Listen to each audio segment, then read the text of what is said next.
مجھے اچھی طرح باندھنا اور اپنی آنکھوں پر پٹی باندھنا، اس کے بعد چھری کو اچھی طرح تیز کرنا۔ فَافْعَلْ مَا تُؤْمَرْ سَتَجِدُنِي إِنشَاءَ اللَّهُ مِنَ الصَّابِرِينَ۔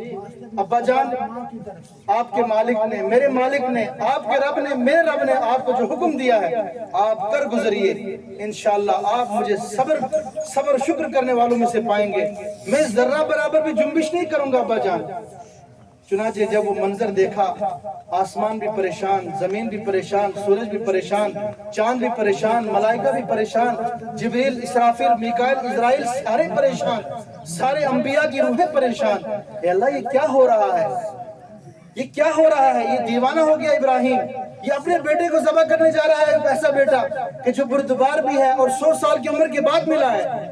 آئے ابراہیم علیہ السلام چھری کو تیز کر رہے ہیں، اپنے بیٹے کے گلے پہ چلا رہے ہیں، لیکن چھری چلتی کیونکہ اللہ آزمانا چاہتا تھا، اللہ آزمائش کرنا چاہتا تھا۔ چنانچہ اللہ کی طرف سے حکم آیا کہ ان ھذا لہو البلاء المبین قد صدقت الرؤیا ان ھذا لہو البلاء المبین۔ اے میرے ابراہیم، میرے خلیل، آپ نے خواب کو سچا کر کے دکھایا۔ یقیناً یہ بہت بڑا امتحان تھا ابراہیم، بڑا امتحان تھا، بڑی آزمائش تھی، لیکن آپ اس آزمائش میں کامیاب ہو گئے۔ میرے عزیز نوجوان ساتھیوں، میرے بزرگوں، آج ہم میں سے بتاؤ تقریباً 80% مجمع ایسا ہے کہ جو صاحب نصاب ہے۔ کیا ہے صاحب؟ سمجھن شاہ جی کا جو صاحب نصاب اس شخص کو کہتے ہیں کہ جس کے پاس 52.5 تولہ چاندی کے بقدر چاندی ہو، یا کچھ سونا، کچھ چاندی، کچھ نگد ہو، یا صرف نگد ہو یا صرف سونا ہو۔ تو ہر اس شخص پر کہ جس کے پاس 52.5 تولہ چاندی کی مالیت یعنی 53 یا 54 ہزار روپے ہیں اور اس پر کسی قسم کا کوئی قرضہ، ہر قرضے سے وہ فارغ ہے، ایسا شخص صاحب نصاب کہلاتا ہے۔ اور عید کے دن 3 ایام ہیں، 10 ذی الحجہ، 11 ذی الحجہ اور 12 ذی الحجہ کی عصر تک اس پر قربانی کرنا واجب ہے۔ اگر وہ قربانی نہیں کرتا ہے تو اللہ کی طرف سے اس پر پھٹکار ہے، اللہ کی یہاں وہ مجرم ہے۔ اللہ پاک اعلان کرتا ہے لَن يَنَالَ اللَّهَ لُحُومُهَا وَلَا دِمَاؤُهَا وَلَكِنْ يَنَالُهُ التَّقْوَىٰ مِنكُمْ۔ اے میرے بندوں، میری بندیوں، جب بھی تم قربانی کرو تو اخلاص کے ساتھ کرنا، محبت کے ساتھ کرنا، اللہ کی رضا کی خاطر کرنا، کیونکہ گوشت وہ بھی تم نے کھانا ہے، اوجڑی وہ بھی تم نے کھانی ہے، اس کی جو کلیجی ہے وہ بھی تم نے کھانی ہے، سری کھروڑی وہ سب تمہیں پہنچے گا۔ اللہ کو نہ تمہارے خون کی ضرورت ہے، اللہ کو نہ تمہارے گوشت کی ضرورت ہے، اللہ کو تمہارے دل کی ضرورت ہے۔ کس کی ضرورت ہے؟ اللہ کو تمہارے پیارے حبیب حضرت محمد مصطفیٰ صلی اللہ علیہ وسلم نے ایک موقع پر تقوی لوگوں کو سمجھایا، اللہ سے ڈرنا، اللہ کی محبت۔ پھر آخر میں رسول اللہ صلی اللہ علیہ وسلم نے اپنی مبارک انگلی سے اشارہ فرمایا، التقوی ہا ہنا۔ التقوی، میری طرف دیکھ رہے ہیں آپ، پیارے پیغمبر نے ارشاد فرمایا، اشارہ فرمایا، التقوی ہا ہنا۔ تقوی دل کا نام ہے کہ دل کی تاریں اللہ کے ساتھ جڑ جائیں، اللہ کے نبی کے ساتھ جڑ جائیں، صلی اللہ اللہ کے نیک بندوں کے ساتھ جڑ جائیں، قرآن کے ساتھ اس کی تاریں جڑ جائیں، تو پتہ چلا تقوی نصیب ہو گیا۔ تو کوشش کریں گے انشاءاللہ، ہم میں سے ہر ایک صاحب نصاب ہے۔ اب قربانی کے کچھ مخصوص مسائل ہیں، موٹے موٹے مسائل ہیں قربانی کے، کہ جس جانور کو میں اور آپ قربانی کرنے جا رہے ہیں، اکثر آج کل ایک نظام چلا ہے مشترک قربانی کا۔ کس کا؟ میری طرف توجہ رکھیں، عام بہت خاص بات ہے، مشترک قربانی کا آج کل ایک زور ہے، اچھی بات ہے، بہرحال ہونا چاہیے، اس سے زیادہ قربانیاں ہوتی ہیں، لیکن اس میں احتیاط ایک بات کی ضرور کی جائے کہ کسی قابل اعتماد شخص سے آپ کا مشورہ ہو، اس کے ساتھ آپ کی اشتراک داری ہو، آپ جس کے ساتھ حصے دار بن رہے ہیں وہ قابل اعتماد، اور بہتر یہ ہے کہ آپ اپنے یہاں چند 5-7 آدمی جڑ کے خود اپنی آنکھوں سے دیکھ کر اس قربانی کو کریں گے انشاءاللہ۔ جو ہم دور دراز کرتے سب ہیں، اس میں کوئی شک، اپنی آخرت کو خراب کرتا، لیکن اب جانور کیسا ہو، وہ وہاں پرسرات پہ ہمیں پار کر پائے گا نہیں کر پائے گا، ہے نا جی، کہ یہیں گرا دے اس طرف ہی، ایسا بھی ہو سکتا ہے نا، جو کہیں نہیں چلا، چلو اس کو کس کے نام لگا دو، اللہ کے نام لگا دو، دہ پندہ پین دیت موش وہیں کوٹ چلو آسا یہ کروں کیا کروں تو سیم سے واس کیا وہیں کرو سماف کوٹ چین خدا سے میٹ کھا اس خدا نے تجھے 20-25 سال اس کے تھنوں سے اتنا تازہ تازہ دودھ دیا اور آخر میں پھر یہ کس کے نام کر رہا ہے؟ ہاں یہ چلے گا، یہ چلے گا؟ ہم سمجھ رہے ہیں بڑے چلاک ہیں لیکن ہم اپنے آپ کو کیا دے رہے ہیں؟ دھوکہ دے رہے ہیں۔ لہذا کوشش کرنی چاہیے کہ خود اپنا جانور پالے، تقریباً 3-4 مہینے اس کی خدمت کرے۔ وہ جانور ہم سے مانوس ہونا چاہیے، جدھر میں چلوں میرا جانور میرے پیچھے پیچھے چلے، جب میں آؤں تو وہ تھوڑا ہنہنائے، ہاں تھوڑی وہ آواز نکالے، اپنے اپنے انداز کی جو آواز نکالیں گے وہ بہرحال اب ساری تفصیل آپ مروانا چاہتے ہیں ہے نا جی۔ تو اپنے وہ جانور ہم سے مانوس ہونا چاہیے، جانور اس کو محبت ہونی چاہیے اس مالک سے، پتہ چلا اب محبت اس جانور کی دل کے اندر آئی اور اس محبت کو اب یہ قربان کر رہا ہے۔ ابراہیم علیہ السلام نے یہ دعا مانگی، انی وجہت وجہی للذی فطر السماوات والارض حنیفا وما انا من المشرکین، انی وجہت وجہی للذی، میں اپنا رخ کرتا ہوں، اس قربانی کا رخ، اپنی عبادت کا رخ، اپنے معاملات کا رخ، اپنے دل کا رخ۔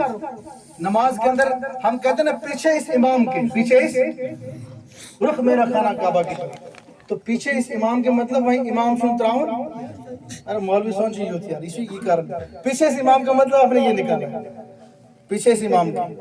ارے ظالموں، جو تمہاری نمازوں کا ضامن ہے، جو تمہیں اتنا ثواب کما کے دے رہا ہے، پیچھے اس امام کے پڑھ گئے تم۔ پیچھے اس امام کا مطلب تھا، اے اللہ یہ تیرا بندہ ہے، اس کو تو نے نوازا ہے، ہم اس کی اقتداء میں اتنا ثواب کما رہے ہیں، اسی اقتداء میں ہم نماز پڑھ رہے ہیں، اے اللہ تو نے اس کو ضامن بنایا ہے۔ کیا بنایا ہے؟ الامام الضامن، اے اللہ یہ ہماری نماز کا ضامن ہے، اب تو اس کے ساتھ بھلائی کا معاملہ کرنا۔ ایدے شب خیر مولوی استراٹ ہے تو کہاں ضامن بنا ہمارا؟ بنا ضامن۔ یہ محبت کی بات ہے اپنے انداز میں اور اپنی زبان میں اس لیے کہہ رہا ہوں کہ اردو اور فارسی اور عربی ہمیں کم سمجھ میں آتی ہے، یا تو اپنی زبان سمجھتے ہیں آج کل ہم، یا انگریزی سمجھتے ہیں، ہے نا جی۔ اس لیے اپنی زبان میں کہ جس کے پیچھے ہم نماز پڑھ رہے ہیں، خدا را اس کو تو معاف کرو، اس کو تو بخشو، تو رخ میرا خانہ کعبہ کی طرف، پیچھے امام کا ذکر تو آئی گیا بہرحال۔ تو اس رخ کا مطلب کیا ہے کہ صرف اپنا چہرہ اس کی طرف کرنا یہی کافی ہے؟ نہ، اپنے دل کو بھی آپ کس کی طرف توجہ کرنی ہے؟ اللہ کی طرف۔ انی وجہت وجہی للذی فطر السماوات، بے شک میں اپنا رخ کرتا ہوں، اپنا چہرہ کرتا ہوں اس ذات کی طرف، فطر السماوات والارض، جس نے آسمان اور زمین کے نظام کو چلایا ہے، پیدا کیا، اس کی تخلیق کی ہے، حنیفاً، سب سے کٹ کر، سب سے۔ پتہ چلا جب بھی کوئی دینی معاملہ آئے، اس دینی معاملات میں کنچ ماس زنگ اڑاؤں، گجر لوگ کہہ رہا ٹانگ ماں ٹانگ اڑاؤ، ہے نا، یہ کہہ ہے نا، ٹانگ ماں یو تھی کا اس معاملہ شیون دینی معاملہ کہ اب نکاح کا موقع ہے، شادی کا موقع ہے، اب یہ شادی کرنے والا بالکل تیار ہے کہ میں سنت کے مطابق اپنی شادی کروں گا، لیکن اب ٹانگ کو اڑا رہی ہے ماسی، چاچی، مامی، ماما، کیا یارا بار بار تھوڑی خوشیاں ملتی ہیں، زندگی میں ایک مرتبہ خوشی ملتی ہے، اور موج دس ادون اخ بوش میں اگر تس خوشی نے اگر سو خوش نہ ہوتے میون دل روزن سے پر خوش، اب یہاں موقع آیا، والارض حنیفا، اب سب کی باتیں آئیں گی لیکن سب سے کٹنا ہے، سب کی لعنت سے، ملامت سے، سب کی باتوں سے، اب ان کی باتوں میں نہیں آنا ہے، ان کے فریب میں نہیں آنا ہے، یہ شیطان کے پھندے ہیں، میں نے ابھی عرض کیا تھا، کبھی وہ کسی کی شکل میں آئے گا، کبھی کسی ہوگا نہیں وہ شیطان، لیکن شیطان اس کو بھیجے گا اپنا آگے بنا کر، یار میری بات نہیں مانے گا، تیری مان جائے گا، تیری مان جائے گا، تو اس انداز میں شیطان جال بچھائے گا۔ لہذا حنیفاً ابراہیم علیہ السلام کریں، اب سب سے کٹنا ہے اور اللہ کے ساتھ کیا کرنا ہے؟ اللہ کے ساتھ رشتہ جوڑنا ہے، سب سے کٹنا ہے، اللہ کے ساتھ اپنے رشتے کو مضبوط کرنا ہے۔ حنیفاً، ہماری جو یہ قربانی ہے یہ کسی کی دکھلاوے کے لیے نہ ہو، ہاں زور زبردستی کی نہ ہو، بلکہ یہ قربانی تہہ دل سے ہو۔ کس سے ہو؟ دل سے، دل کی تار کے ساتھ تار جڑی ہوئی ہو، اے اللہ تیری محبت میں میں اپنی قربانی پیش کر رہا ہوں، ان صلاتی و نسکی و محیای و مماتی للہ رب العالمین لا شریک لہ و بذالک امرت وانا اول المسلمین۔ بہرحال وقت ہو گیا اور تمام حضرات تشریف لے آئے ہیں، ابھی امام صاحب کو 5 منٹ کے اندر ایک اعلان کرنا ہے، اس اعلان سے پہلے اس اعلان سے پہلے 2 ساتھی پچھلی صف میں اٹھے اور 2 یہاں آئے اور دل کھول کر عیدگاہ کا تعاون کریں. اور پچھلی عید میں جو لوگ رہ گئے تھے نام لکھوانے کے بغیر، ایک ساتھی جو ہے نام لکھ تو نہیں سکتے جلدی جلدی، لیکن اللہ نے ہمیں ایک بہترین موقع دیا ہے. کوئی ایک ساتھی ریکارڈنگ لگا دے تاکہ ہم ریکارڈنگ کے ذریعے ان کو پکڑیں کس کس سے نام لکھائے، ہے نا جی.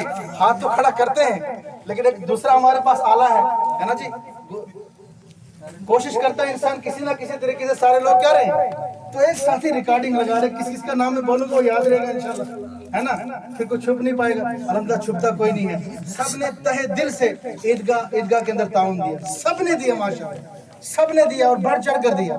اور پچھلی عید کے اندر ایک شور ہوا تھا کہ عیدگاہ کی کوئی کمیٹی نہیں ہے، اس کا کوئی اکاؤنٹ نہیں ہے. انشاءاللہ الحمدللہ ہر بستی سے 2 افراد بلائے گئے اور میرا فون بھی ان کو آیا تھا. یہاں عیدگاہ کے اندر بیٹھے حاجی سراج الدین صاحب ہیں اور امام صاحب کی صدارت میں اور مولانا سرور صاحب کی صدارت میں یہاں کمیٹی ہوئی الحمدللہ، اور کمیٹی تشکیل دی گئی اور امام صاحب انشاءاللہ کمیٹی کا خود اعلان بھی